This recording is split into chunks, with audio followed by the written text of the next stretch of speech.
Oklahoma City Mayor David Holt joins us now for our weekly chats. Good morning, Mr. Mayor. Thanks for being with us. Hi, good morning. Hey, first off, Dan Straughan announced his retirement from the Homeless Alliance. He's been a wonderful advocate for folks who are homeless here in the city. Mayor, share your thoughts about that.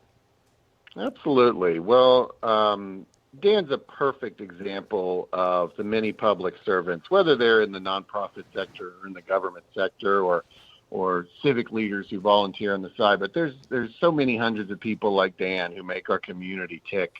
And, a lot of people may not know, but about 2 decades ago, we didn't have a homeless alliance. We didn't really have this kind of central agency that pulled everybody together and coordinated so many of these vital efforts. And Dan really created that and has really set the tone now for 2 decades. And it's just hard to imagine, the homelessness service provider community without Dan. We'll have to move forward, and we will. But he's certainly earned this retirement. But he has just been an institution in our community. And people don't necessarily realize that our homeless population has basically remained static for about 15 years. I mean, when you look at the annual counts, they're almost the same number that they were 15 years ago, but our overall population of the city has obviously grown significantly in that time. So that means our per capita population has dramatically declined, and I really attribute that to his work. He's always been innovative.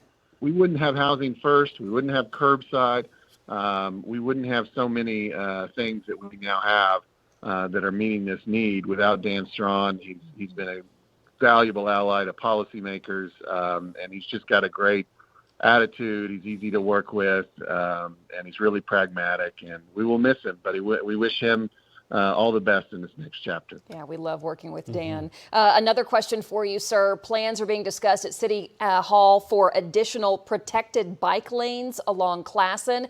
Kind of talk about, as we get bigger and do more projects, you're trying to protect everyone using Oklahoma City roads. Yeah, what we've tried to do, I think, in recent years is, it's a big city, as you know, 620 square miles, one of the 5 largest cities in the United States, really built around the automobile. And I think what we've tried to do in recent years is create pockets where you can walk, where you can use a bicycle. It'll be near impossible for us to extend those types of alternatives across the entire city because it's just so big. But we've got to have some options in certain places so that if you want to have that lifestyle, that you can. And so, yes, we've been adding a lot of bike lanes in recent years.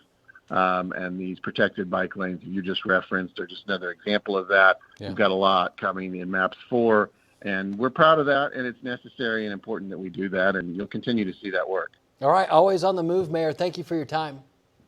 Thank you. Have a great day. You too.